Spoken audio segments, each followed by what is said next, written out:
matapos ang Mother's Day, isang malungkot na balita ang ibinahagi ng singer na si Gigi Delana. Ang kanyang ina, binawian ng buhay matapos ang pakikipaglaban sa sakit na breast cancer. Narito ang aking report. Nagluluksa ang singer na si Gigi Delana sa pagpanaw ng kanyang ina nitong Martes ng gabi. Ito ang kinumpirma ng mga awit sa kanyang social media accounts kalakip ang ilang kuhang larawan kasama ang kanyang mama na binawian ng buhay matapos ang pakikipaglaban sa sakit na stage 4 breast cancer.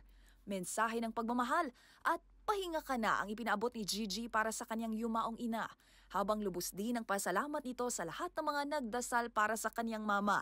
Una rito sa gitna ng kanyang pagtatanghal abroad na bahagi ng kanilang Rated Gigi World Tour ng kanyang mga kabanda, dasal ang hiling ni Gigi sa audience para sa kanyang inang nakaratay sa ICU noong mga oras na iyon. If you have seen my stories, meron itong prayer. If you want to pray for my mom, you can pray for her if you want. She's fighting for her life now, and I don't know if pag-uwi ko, andun pa siya. But I really wish she will be there. I really want to hug her and kiss her. Because, you know, hindi nyo alam kung kailan mawawala yung taong mahalaga sa'yo. So spend the time. Kung matatandaan, noong nakaraang taon, ibinahagi ng 28-year-old singer ang malalim na dahilan sa kanyang pagpapaikli ng buhok. Ito ay bilang pakikiisa sa laban ng kanyang ina na nalalagas ang buhok dahil sa epekto ng chemotherapy. Unang nakilala si Gigi nang sumali ito sa isang singing competition sa Kapamilya Network taong 2016.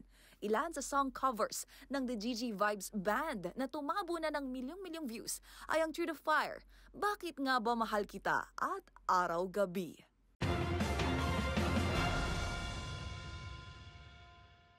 At sa aking pagbabalik, sa halagang kalahating milyong piso, binili ng content creator at kolektor na si Boss Toyo ang famous Best Child Actor Trophy ni Nino Mulak. Manatiling nakatutok dito lang sa MBC TV Network News. BRB!